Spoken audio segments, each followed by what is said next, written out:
السلام عليكم ورحمه الله. اخواتي حبايب قلبي، عاملين ايه؟ يا رب دايما تبقوا بخير. النهارده انا جاي لكم واتكلم معاكم في حاجه مهمه جدا، وهو مقوله ان الشغلانه باظت.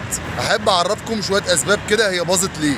هي عامه باظت بسببنا احنا. ليه بقى؟ لان اصلا الشغل كتير، شغل كتير جدا، سواء على ديدي او على درايف او على اوبر. الشغل كتير، مشكلتنا ان احنا اللي مبوظينها. بص يا غالي، لما انت تكون واحد بس عشان تستعد وتكون مهيأ انك تكون كابتن سكوتر، انت عايز لك اقل حاجه 60,000 جنيه حد ادنى للموتوسيكل، وعايز لك زيهم 5000 جنيه رخصه، وعايز لك زيهم 10000 جنيه للتليفون. ده بدايات كده عشان بس تفكر تنزل تشتغل وتكون مهيأ. مش هتكلم بقى في اعطال وبنزين والكلام ده كله، عشان الكلام ده كله احنا عارفين. ليه نوصل لمرحله المجاعه؟ ليه نوصل لمرحله ان احنا بقينا عايشين في مجاعه؟ اي لقمه تترمي كلنا عايزين ننهش فيها وناخدها باقل سعر. ده اللي مبوظ الشغل.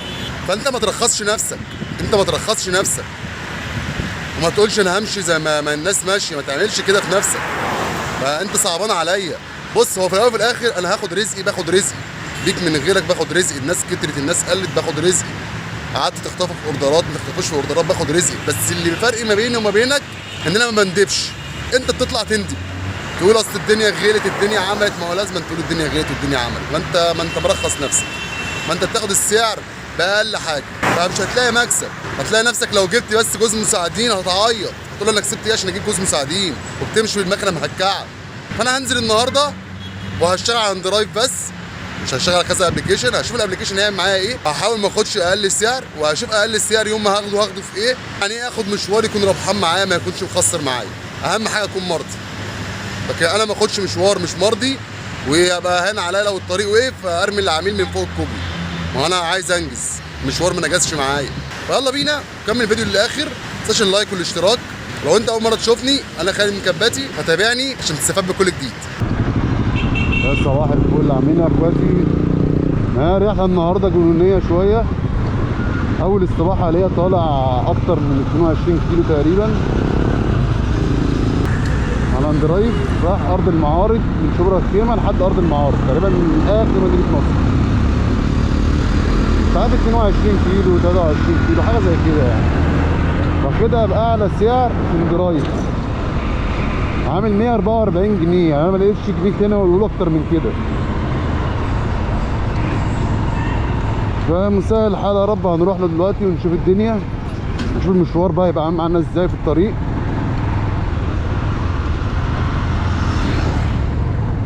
لسه الواحد ما فوقش، بس هو المشوار ده هيفوقنا يعني.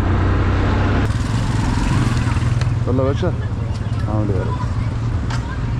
بسم الله الرحمن الرحيم.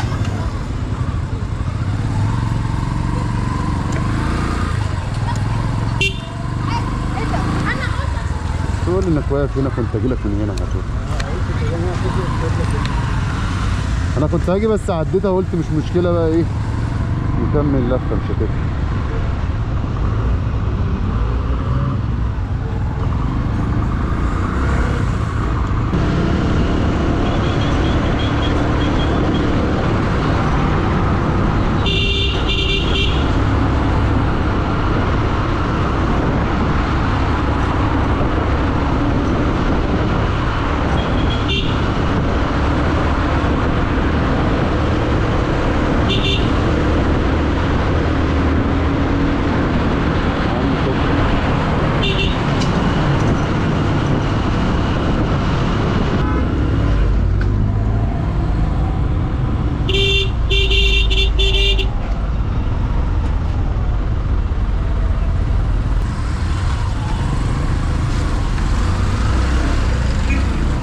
كوبري فاضي اهو. في حادثه دي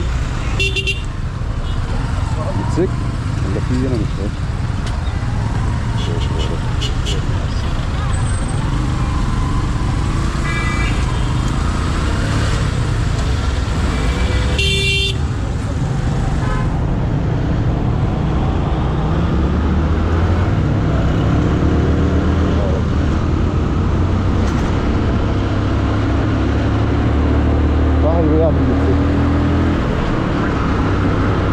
بس عشان الكوبري واقف.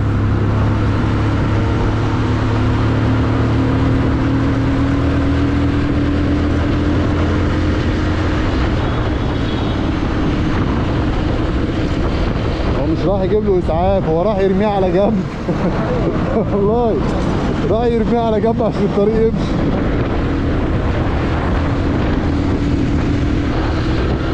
وايه الحكومه دي كلها؟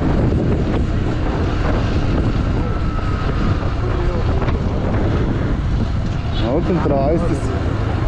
انت لو عايز تسلمني مش هتعمل فيها كده. انا قلت انت لو عايز تسلمني مش هتعمل فيها كده. واحد بيبعد عن الأمنة اللي هي كلها ظباط هنا كده. انت تمام؟ انا الحمد لله. بس خلاص. انت زي الفل؟ زي الفل الحمد لله. خلي عنك بقى. 55 ماشي يا مدير. كده خدنا 145 جنيه 145 جنيه ب 25 كيلو. مشكلة بقى هنلاقي شغل هنا ولا لا. عايز اقول لكم الرحلة ديت كان اقل حاجة ليها 90 جنيه. خدتها يا عم في ايه يابا؟ في ايه يا عم انت بتخوفنا ليه؟ خدتها باعلى سعر 144 جنيه، كانش في جنيه تاني زيادة. فانا هلاقي حد هنا بقى ارجعه ولا هو كل عمال يقول لي امشي ليه؟ وانا جربه.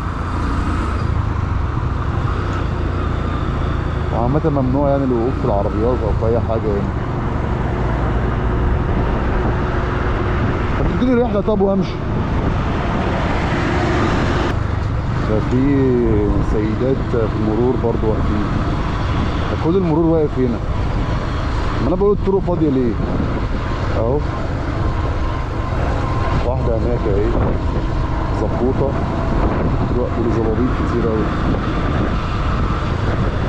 طب ايه؟ انا كده المشوار هيبقى بخسارة. لا عارف اقف ولا عارف اتنيل.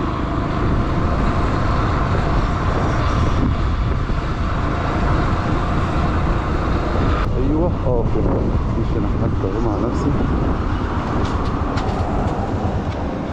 الحمد لله.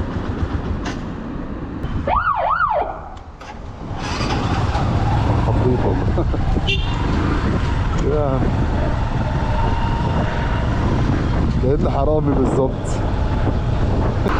طبعا يعني انا ارض المعارض اصلا ما اعرفهاش، ما رحتهاش قبل كده. وانا اللي سعر بنسبه كيلوهات انا مرضي فيه. بس انا برضه حبيت اوريك ان ايه الدنيا مش وردي برضه قوي، يعني بمعنى ان انا دلوقتي رحت وراجع على مدينه نصر بتاع حوالي 7 كيلو عشان الاقي رحله.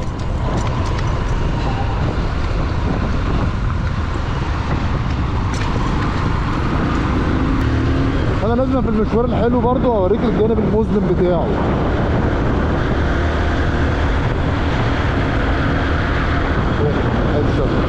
ماشي. فانا لازم اوريك الجانب المظلم عشان ما تفتكرش ايه ان كل رحله تبقى كده يعني. وقفت هناك 10 دقايق انتظرت، حسيت ان كل المشاوير في التجمع يا امشي لها 7 8 كيلو يا هنزل مدينه نصر برضو 7 8 كيلو 5 كيلو على حسب عشان اخد رحله. ممكن اخد رحله من عندي بس ممكن انتظر كتير وانا كده بهدر في الوقت. فلا يعني انزل احسن، لان في النهايه ممكن في الاخر انزل برضه عشان اخد رحله. فانا عايز اكسب الوقت، لازم تكسب حاجه من الاثنين، يا وقت يا فلوس يعني. حاول تعمل حاجه من الاثنين دول.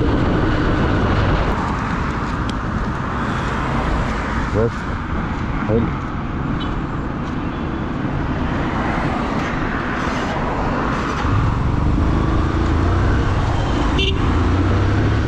بص لي يا عم، بص والله واقف عشان يبص لي اهو، مش يكمل طريقه تاني.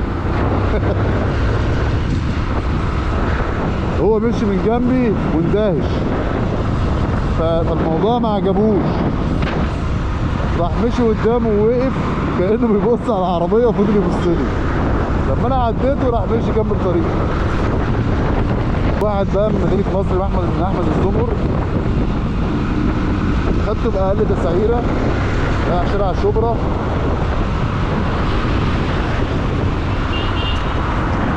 ليه هنا بقى خدته باقل تسعيره بقى؟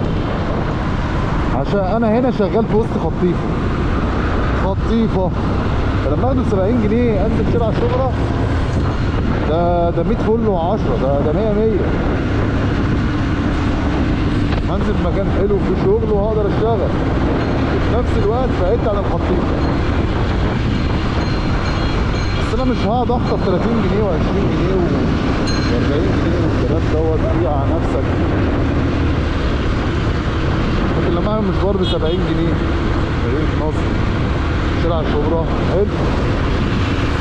ممكن يكون هو اللي هناك ده.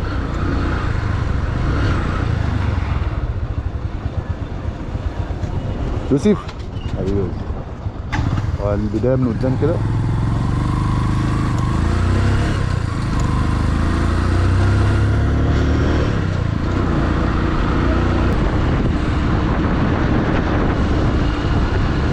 الكوبري ده يترمي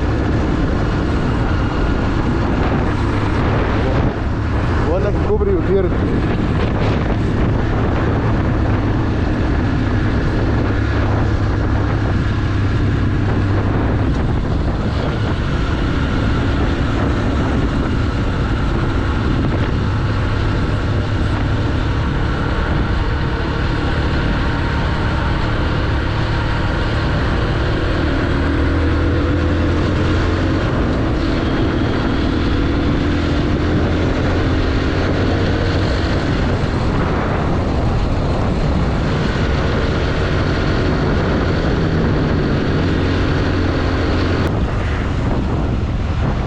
راح تفتش الراي ولا راح هنا؟ انت بتقول ايه؟ انا ملابس طيب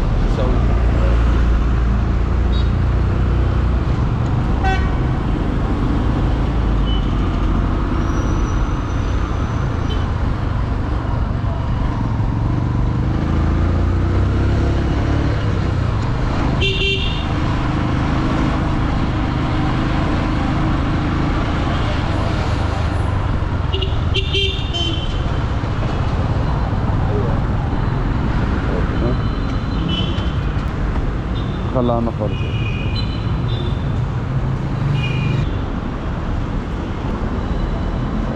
هي دي جو برو عامله كام دلوقتي؟ مش عارف والله الاسعار كام دلوقتي. انا حاولت اجيبها لما كان معايا المكنه كانت غاليه، كانت 15. كنت هتعمل بيها ايه طيب؟ ايه؟ كنت هتعمل بيها ايه؟ تعمل بيها ايه؟ انا كان معايا الكروزه برضه وكده، بس انا مكانتي كانت زونتس.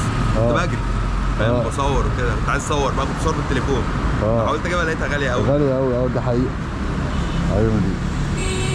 خدت رحله قدام مني هنا 500 متر والله في ظل التسعيره الوحشه دلوقتي الساعه 11:30. التسعيره سيئه جدا والناس برضو بتاخد باقل سعر.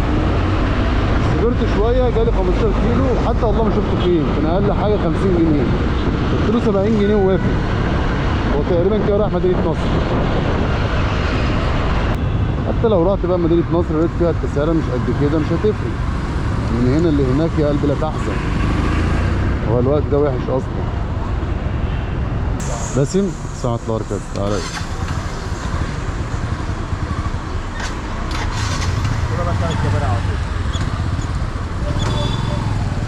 بس هنلف بقى من هنا. ما نلف الجولتين كلها.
جوه الشركه؟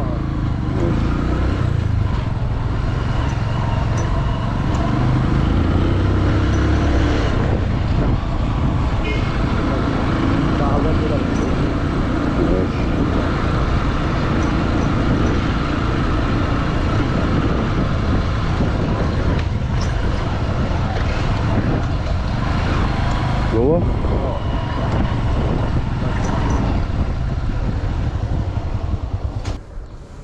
خلي عنه خالص. شكرا. ماشي.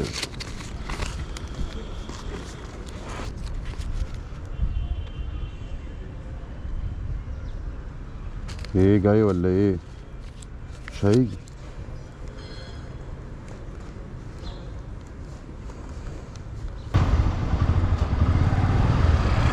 طب يا جدعان خدت رحلة جنب مني هنا، هوديها 10 كيلو تقريبا ناحية الحسين كده، عاملة 50 جنيه.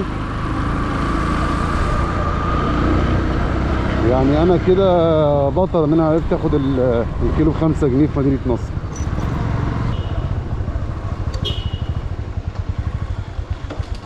وهتلاقي واحد من بنجلاديش دولت ولا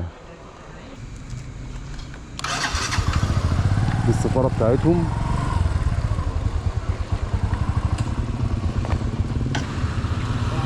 وعليكم السلام ورحمة الله وبركاته. تعالى. هي دي السفارة؟ اللي كنا واقفين قدامها دي السفارة؟ السفارة؟ اه. أنا أسمع. بقول لك المبنى اللي كنا قدامه ده دي السفارة بتاعتكم؟ لا المبنى قدام يعني مبنى من بلد ماليزيا. مبنى ماليزيا؟ ماليزيا. وانت ماليزي؟ لا أنا إندونيسي. اندونيسي؟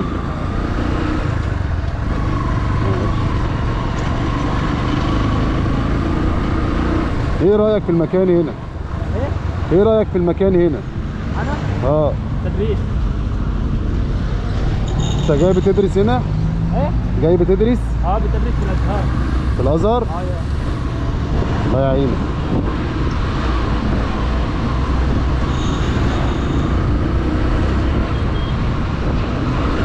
انت مرتاح هنا ولا في شوية مضايقات؟ ايه؟ مرتاح هنا ولا في شوية مضايقات معاك؟ أنا مرتاح هنا. ايه؟ أنا مرتاح هنا. ماشي.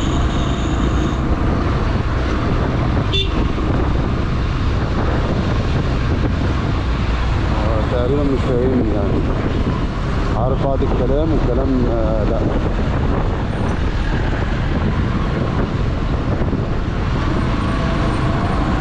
هو بيحاول يفهمني.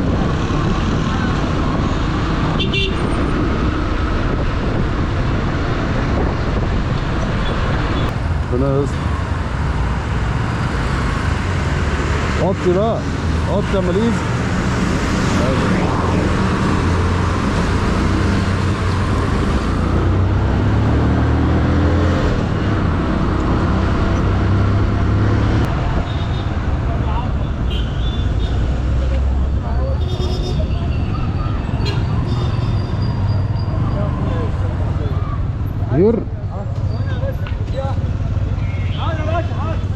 ايه الباشا معدي ولا مش ماشي بقى؟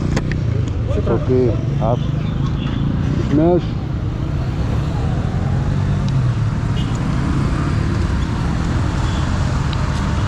باشا رجع في كلامه، كان هيعدي ووقف الطريق بعد كده قال لك مش معدي.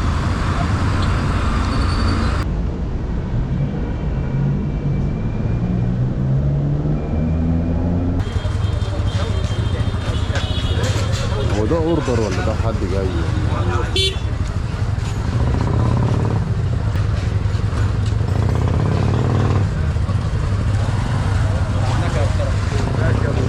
يا وقفت ليه كده؟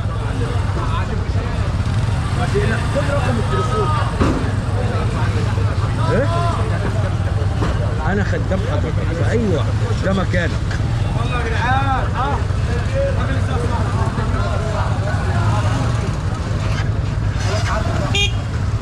هو الموضوع مطول؟ الموضوع مطول بجد. عجلة مكسورة. الو تعال كده يا جدعان. حبيبي يا مدير تعال.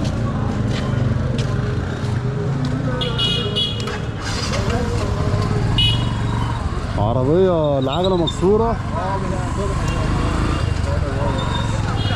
ووقفت بقى موقفة الدنيا كلها.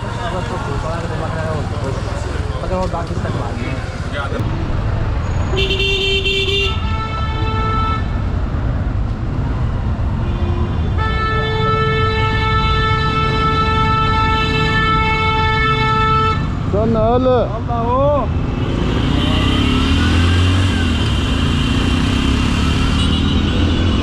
مش عارف هم واقفين مكلكعين ليه. الدنيا حلوة يعني مش عارف في ايه.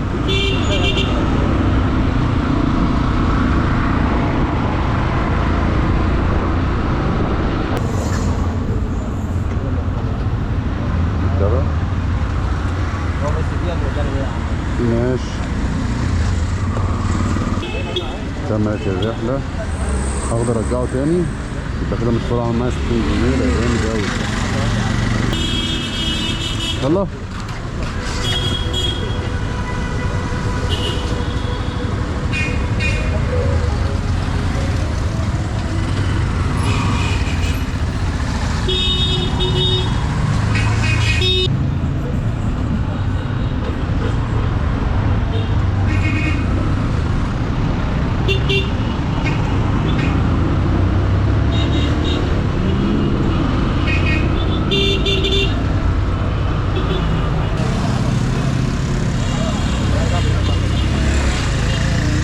على السلامة.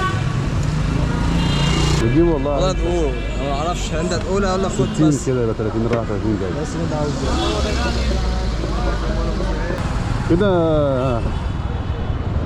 عملت مشوار ب 145 وعملت مشوارين ب 70 وعملت مشوار ب 50 وعملت الراجل الطيب ده رايح جاي مشواره 2 كيلو في 2 كيلو 60 جنيه.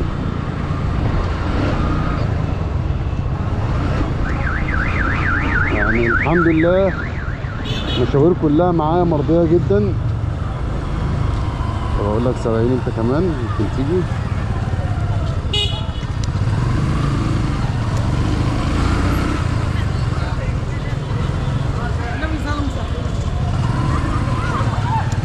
وادي كمان 70 اهو.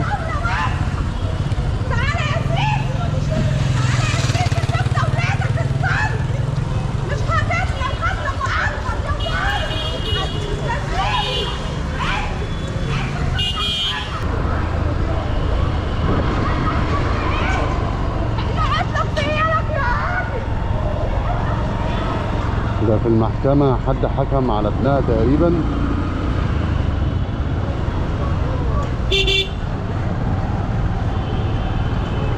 طب يا جدعان خلينا في شغلنا. الصلاة على النبي 70 جنيه اهو برضو 14 كيلو.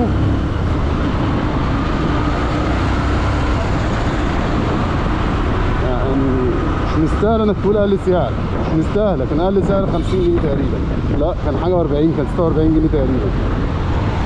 مش مستاهله انك تقول اقل سعر، مش مستاهل انك تقول سعر رخيص. ما ترخصش نفسك مع حد.